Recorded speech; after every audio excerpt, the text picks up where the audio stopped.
निर्मला सीतारमण ने आज अपना लगातार 8वीं बजट पेश कर रही हैं। यह मोदी सरकार का तीसरे टर्म का पहला पूर्णकालिक 2025-2026 का बजट है। वित्त मंत्री निर्मला सीतारमण के नाम लगातार 8वीं बार बजट पेश करने का शानदार रिकॉर्ड दर्ज हो गया है। हालांकि सबसे ज़्यादा बार बजट पेश करने का रिकॉर्ड मोरारजी देसाई के नाम है। उन्होंने कुल 10 बार बजट पेश किए।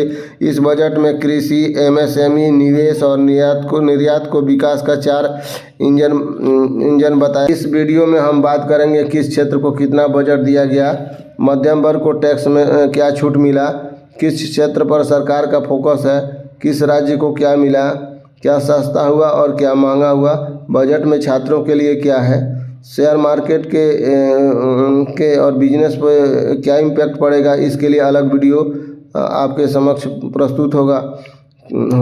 2025-26 की केंद्रीय बजट की प्रमुख हाईलाइट इस प्रकार है। आयकर स्लैब में बदलाव, मध्यम वर्ग के लिए आयकर में टैक्स स्लैब को सरल और लाभकारी बनाया गया है। नए टैक्स रिजीम में 12 लाख तक के इनकम पर कोई टैक्स नहीं लगेगा, यानी प्रति माह 1 लाख रुपया के इनकम पर कोई टैक्स नहीं लगेगा। जिस व्यक्ति की वार्षिक आय 18 लाख है उसे 70,000 का टैक्स बेनिफिट मिलेगा। जिस व्यक्ति की वार्षिक आय 50 लाख है उसे 1 लाख से अधिक का टैक्स का लाभ मिलेगा। टैक्स स्लैब इस प्रकार है। Up to 3 lakh 1 to 7 lakh 5%, 7 lakh 1 to 10 lakh 10%,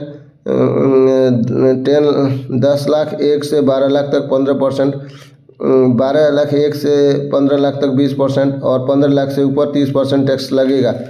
salary tax payer की लिमिट को 13.25 लाख तक कर दी गई है, यानी 12.75 लाख कर दी गई है। 75,000 स्टैंडर्ड डिडक्शन के कारण अगले हफ्ते नए इनकम टैक्स बिल पेश होगा।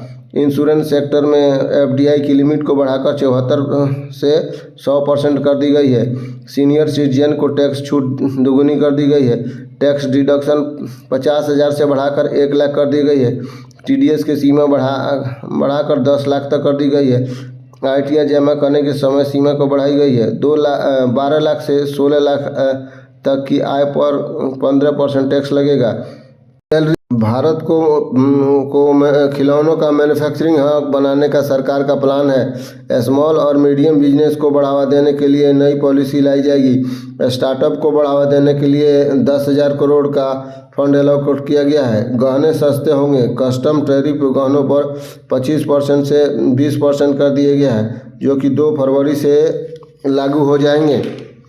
एनपीएस बचत योजना टैक्स बेनिफिट के दायरे में लाया गया है। 80CCD 1B के अंतर्गत टैक्स में छूट मिलेगा। कैंसर के दवाओं पर टैक्स खत्म कर दिया गया है। 36 दवाओं पर कस्टम ड्यूटी पूरी तरह खत्म कर दी गई है। कैंसर की दवा सस्ती होगी। नेशनल ग्रीन हाइड्रोजन मिशन के लिए 535 करोड़ दिए गए हैं। टीसीएस की सीमा 7 लाख से बढ़ाकर 10 लाख कर दी गई है। टीडीएस की सीमा 6 लाख कर दी गई है।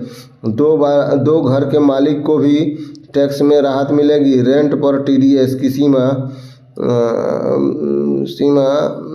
बढ़ाकर 2 लाख से 6 लाख कर दी गई है। महत्वपूर्ण खनिजों और बुनियादी पर सीमा शुल्क की छूट दी गई। कुछ अहम खनिजों पर सीमा शुल्क पर केंद्र सरकार ने बजट में बड़ा ऐलान किया है। कोबाल्ट उत्पाद, LED, zinc, lithium ion battery, scrap और 12 अन्य महत्वपूर्ण खनिजों पर बुनियादी सीमा शुल्क की छूट दी गई है। सरकार इंटरेक्टिव फ्लैट पैनल पर डिस्प्ले पर सीमा शुल्क 10% से बढ़ाकर 20% कर दिया गया है। सरकार अगले 10 साल तक जहाज निर्माण के लिए उपयोग होने वाले कच्चे माल के घटकों पर बीसीडी टैक्स छूट जारी रखेगी। पिछले 4 साल में पिछले 4 साल का आईटीआर रिटर्न एक साथ फाइल कर सकेंगे। इनकम टैक्स फाइल सीमा को 2 साल से बढ़ाकर 4 साल कर दिया गया है। छोटे उद्योगों को विशेष क्रेडिट कार्ड जारी होंगे। पहले 10 लाख क्रेडिट कार्ड जारी होंगे। एमएसएमई के लिए लोन गारंटी कवर 5 करोड़ से बढ़ाकर 10 करोड़ कर दी गई। 1.5 लाख करोड़ तक का कर्ज मिलेगा। स्टार्टअप के लिए लोन 10 करोड़ से बढ़ाकर 20 करोड़ रुपया कर दिया गया है। गारंटी फीस में भी कमी की गई है।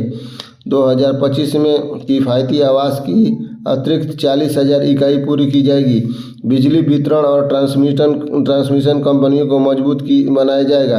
पर्यटन को बढ़ावा देने के लिए बुद्ध सर्किट पर फोकस है। बोध गया को विकसित किया जाएगा। बिहार में नई नहर योजना की मंजूरी दी गई है। खेल बजट में 350 करोड़ रुपये की वृद्धि की गई है। खेल बजट में 350 करोड़ रुपये की वृद्धि की गई है। सीबीआई के बजट में 84 करोड़ की वृद्धि की गई है। सीबीआई के लिए 1071 करोड़ आवंटित किया गया। भारत बनेगा ग्रीन इंडिया। 9% पर्यावरण बजट को बढ़ाया गया है। बजट में मेक इन इंडिया को बूस्ट करने पर जोर। सरकार ने लॉन्च किया नेशनल मैन्युफैक्चरिंग मिशन। कश्मीर को 41,07 करोड़ रुपये की सहायता दी जाएगी।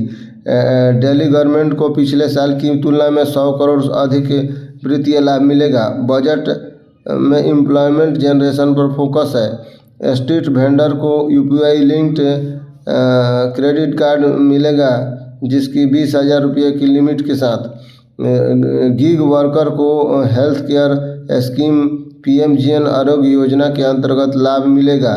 गिग वर्कर यानी फ्रीलांसर 1 करोड़ गिग वर्कर यानी फ्रीलांसर को लाभ मिलेगा। एआई के लिए 3 सेंटर ऑफ एक्सलेंस बनाया जाएगा। 500 करोड़ रुपये का बजट एलोकेट किया गया है। सेंट्रल गवर्नमेंट राज्य सरकारों के साथ मिलकर 50 टूरिस्ट स्थानों का विकास करेगी। अगले 5 साल के लिए सरकारी स्कूलों में 50,000 अटल टिंकरिंग प्रयोगशाला स्थापित किया जाएगा, जिससे बच्चों में जिज्ञासा, नवाचार की भावना उत्पन्न करने तथा वैज्ञानिक सोच को बढ़ावा देगा। भारत नेट परियोजना के तहत ग्रामीण क्षेत्रों के सभी सरकारी माध्यमिक स्कूलों और प्राथमिक स्वास्थ्य केंद्रों को ब्रॉडबैंड इंटरनेट की सुविधा दी जाएगी। सभी जिला अस्पताल में डे केयर कैंसर केंद्र स्थापित किया जाएगा। सरकार मेडिकल टूरिज्म को बढ़ावा देगी। इसके लिए वीजा नीति आसान किया जाएगा। डीप टेक स्टार्टअप को बढ़ावा देने के लिए एक फंड बनाने पर सरकार विचार कर रही है। फसल जन्म प्लाज्मा के लिए जीन बैंक की स्थापना की जाएगी। एयर कार्गो के भंडारण गृह बनाया जाएगा। केवाईसी की सरलीकरण कार्यान्वयन के लिए 2025 में केंद्रीय केवाईसी रजिस्टर का पुनरुद्धार किया जाएगा। राजकीय घाटा जीडीपी का 4.4% रहने का अनुमान है। लेदर और फुटवियर सेक्टर के लिए नई पॉलिसी लाई जाएगी। रिसर्च और डेवलपमेंट को बढ़ावा देने के लिए केंद्र सरकार 20,000 करोड़ रुपये आवंटित किया है। अब हम बात करेंगे क्या महंगा होगा और क्या सस्ता होगा। जीवन रक्षक दवाएं। 36 जीवन रक्षाएं दवाओं को कस्टम ड्यूटी हटाई गई है, इसलिए ये 36 दवाएं सस्ता होंगी। इलेक्ट्रॉनिक सामान सस्ता होगा। ओपन सेल अन्य कंपोनेंट पर ड्यूटी घटाकर 5% हुई है। एलसीडी एलईडी टीवी भी सस्ता होगा। इसे बनाने के लिए ओपन सेल पर बेसिक कस्टम ड्यूटी हटाई गई है। इलेक्ट्रिक व्हीकल सस्ती होगी। ईवी बैटरी मैन्युफैक्चरिंग के लिए 35 additional goods exempted capital goods के लिस्ट में शामिल किया गया है। मोबाइल फ़ोन सस्ता होगा। मोबाइल फ़ोन बैटरी मैन्युफैक्चरिंग के लिए 28 additional goods exempted capital goods की लिस्ट में शामिल किया गया है। शिप मैन्युफैक्चरिंग सस्ता होगा। शिप मैन्युफैक्चरिंग के लिए यूज होने वाले गुड्स पर टैक्स अगले 10 साल के लिए कस्टम ड्यूटी 0 कर दी गई है। फुटवियर, फर्नीचर और हैंडबैग सस्ते होंगे। वेट ब्लू लेदर से कस्टम ड्यूटी हटा दी गई है। क्रिटिकल मिनरल्स सस्ते होंगे। Cobalt powder, lithium ion battery waste, lead, zinc समेत 12 क्रिटिकल मिनरल पर बेसिक कस्टम ड्यूटी की छूट दी गई है, जिसके कारण बैटरी का प्राइस आने वाले समय में कम होगा। इलेक्ट्रिक फ्लैट पैनल, इस पर कस्टम ड्यूटी 10% से बढ़ाकर 20% कर दिया गया है। इससे स्मार्ट व्हाइट बोर्ड महंगे होंगे। जो स्कूल में स्मार्ट क्लासेज और दफ्तरों में प्रेजेंटेशन के काम में इस्तेमाल होता है। अब हम बात करेंगे किस सेक्टर को कितना फंड अलॉट किया गया है और कितना वृद्धि की गई है। शिक्षा क्षेत्र के लिए कुल 1,28,650 करोड़ का आवंटन किया गया है। पिछले साल की तुलना में शिक्षा क्षेत्र में करीब 7% बढ़ोतरी हुई है। स्वास्थ्य विभाग के लिए 98,311 करोड़ आवंटित किया गया है। पिछले साल की तुलना में स्वास्थ्य विभाग को 11,729 करोड़ की वृद्धि की गई है। ग्रामीण विकास के लिए करीब 2,67,000 करोड़ का प्रावधान किया गया है। इस बजट को लगभग 100% वृद्धि की गई है। गृह विभाग के लिए 2,33,000 करोड़ का खर्च किया जाएगा। इसमें इस बार 13 करोड़ की वृद्धि की गई है। गृह विभाग के बजट के अंतर्गत जम्मू कश्मीर और लद्दाख जैसे केंद्र शासित प्रदेशों को ग्रांट दिया जाता है। गृह विभाग का काम देश के आंतरिक सुरक्षा और लॉ एंड ऑर्डर और अपराध पर नकेल कसना है। इसके अलावा देश के केंद्रीय प्रशासन का जिम्मा भी गृह विभाग के पास है। कृषि और संबंधित गतिविधियों के लिए कृषि एवं संबंधित विभाग के करीब 1,950 करोड़ की बढ़ोतरी की गई है। शहरी विकास के लिए 97 लाख करोड़ आवंटित किया गया है। IT और टेलीकॉम सेक्टर के लिए 95,298 करोड़ दिए गए हैं। एनर्जी सेक्टर के लिए 81,174 करोड़ दिए गए हैं। कॉमर्स और इंडस्ट्री के लिए 66,000 करोड़ दिए गए हैं। सामाजिक कल्याण के लिए करीब 60,000 करोड़ रुपये दिए गए हैं। साइंटिफिक विभाग के लिए 55,679 करोड़ दिए गए हैं। डिफेंस बजट रक्षा बजट में बहुत कम वृद्धि हुई है, जिसमें पेंशन का खर्च सबसे बड़ा हिस्सा है। कुल 6.81 लाख करोड़ रुपया डिफेंस सेक्टर के लिए आवंटित किया गया है, जिसमें सैन्य उपकरण खरीदने और आधुनिकीकरण के लिए 1,80,000 करोड़ रुपये शामिल है। पेंशन एलोकेशन 14% बढ़ाया गया है। DRDO के बजट में 12% की वृद्धि हुई है। भारतीय सेना का पेंशन पर कुल खर्च सेना के कुल बजट का 22.7% पिछले साल रहा। सैलरी पर कुल बजट का 45% पिछले साल खर्च हुआ। सैलरी और पेंशन मिलाकर कुल 67.7% कुल बजट का पिछले साल खर्च हुआ था। बिहार राज्य के लिए बजट में कई घोषणा किए गए हैं। मधुबनी पेंटिंग वाली साड़ी पहनकर वित्त मंत्री सीतारमण ने बजट पेश किया। बिहार में मखना बोर्ड स्थापना करने का ऐलान किया गया। मखना से जुड़े किसानों और श्रमिकों की आमदनी में बढ़ोतरी होगी। कोसी नहर परियोजना का उद्धार के लिए मदद की जाएगी। पटना एयरपोर्ट के विस्तार और बिहटा में ग्रीनफील्ड एयरपोर्ट का निर्माण की घोषणा की गई। यह बिहटा और पटना एयरपोर्ट से अलग होगा। ग्रीनफील्ड एयरपोर्ट का निर्माण पूरी तरह से नए स्थान पर किया जाता है। National institute of food technology और एंटरप्रेन्योरशिप मैनेजमेंट इंस्टीट्यूट बिहार में खोलने का ऐलान हुआ है। देश के 5 IIT के बुनियादी ढांचे में विस्तार का लाभ पटना IIT को भी मिलेगा। किसान क्रेडिट कार्ड में लोन की सीमा में वृद्धि का फायदा बिहार के किसानों को भी मिलेगा। अभी बिहार में 40 लाख किसान क्रेडिट कार्ड का प्रयोग करते हैं। प्रधानमंत्री धन धान्य कृषि योजना राज्यों के भागीदारी से प्रधानमंत्री धन्य धान्य कृषि योजना की शुरुआत होगी, जिसमें 100 जिलों में यह योजना चलाई जाएगी।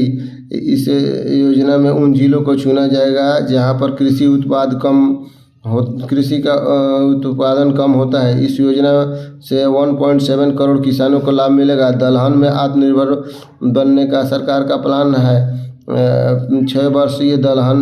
6 वर्षों में दलहन में आत्मनिर्भरता मिशन शुरू की सरकार करेगी। सब्जी और फलों के उत्पादन को बढ़ावा के लिए एक व्यापक कार्यक्रम चलाया जाएगा। बिहार में मखना के उत्पादन को बढ़ाने के लिए मखना बोर्ड बनाया जाएगा। राष्ट्रीय उच्च पैदावार बीज मिशन चलाया जाएगा। भारत मत्स्य उत्पाद और जलीय कृषि के क्षेत्र में भारत विश्व में दूसरा स्थान पे आता है और दुनिया का सबसे बड़ा उत्पादक है। इस सेक्टर को बढ़ावा दिया जाएगा। कपास को बढ़ावा दिया जाएगा। कपास के किसानों के लाभ के लिए कपास उत्पादन मिशन की घोषणा की गई है। किसान क्रेडिट के माध्यम से लिए जाने वाले ऋणों की सीमा 3 लाख से बढ़ाकर 5 लाख कर दी गई है। किसान क्रेडिट कार्ड की लिमिट को 3 लाख से 5 लाख बढ़ा दी गई है। असम में यूरिया संयंत्र लगेगा। पूर्वी क्षेत्र में बंद पड़े 3 यूरिया कारखानों को पुनः शुरू किया जाएगा। बजट में छात्रों के लिए बहुत कुछ मिला है। अब हम बात करेंगे बजट में छात्रों के लिए क्या है। एआई शिक्षा के लिए 500 करोड़ बजट। आईआईटी में 65 सीटें बढ़ाई जाएंगी। पटना आईआईटी में हॉस्टल सुविधा का विस्तार होगा।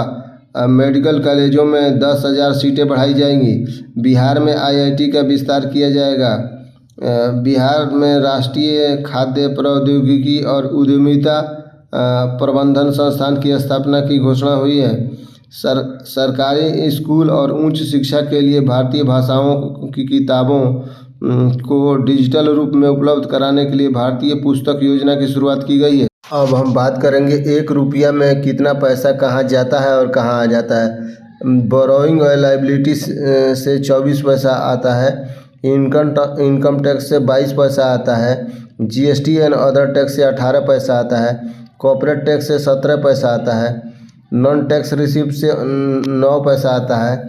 यूनियन एक्साइज ड्यूटी से 5 पैसा आता है। कस्टम से 4 पैसा आता है। नॉन डेब्ट कैपिटल रिसिप्ट से 1 पैसा आता है। हम बात करेंगे पैसा 1 रुपया में कितना पैसा कहाँ जाता है। स्टेट शेयर और टैक्स ड्यूटी में 22 पैसा चला जाता है। इंटरेस्ट पेमेंट पर 20 पैसा जाता है। सेंट्रल सेक्टर स्कीम के लिए 16 पैसा जाता है। Finance commission and other transfer के लिए 8% जाता है। सेंट्रली स्पॉन्सर स्कीम के लिए 8 पैसा जाता है। डिफेंस के लिए 8 पैसा जाता है। मेजर सब्सिडी के लिए 6 पैसा जाता है। पेंशन पे 4 पैसा जाता है। अदर एक्सपेंडिचर पे 8 पैसा जाता है। Thanks for watching. वीडियो देखने के लिए बहुत बहुत धन्यवाद। कृपया वीडियो अच्छे लगे तो अपने दोस्तों के साथ शेयर करें, लाइक करें। Thank you.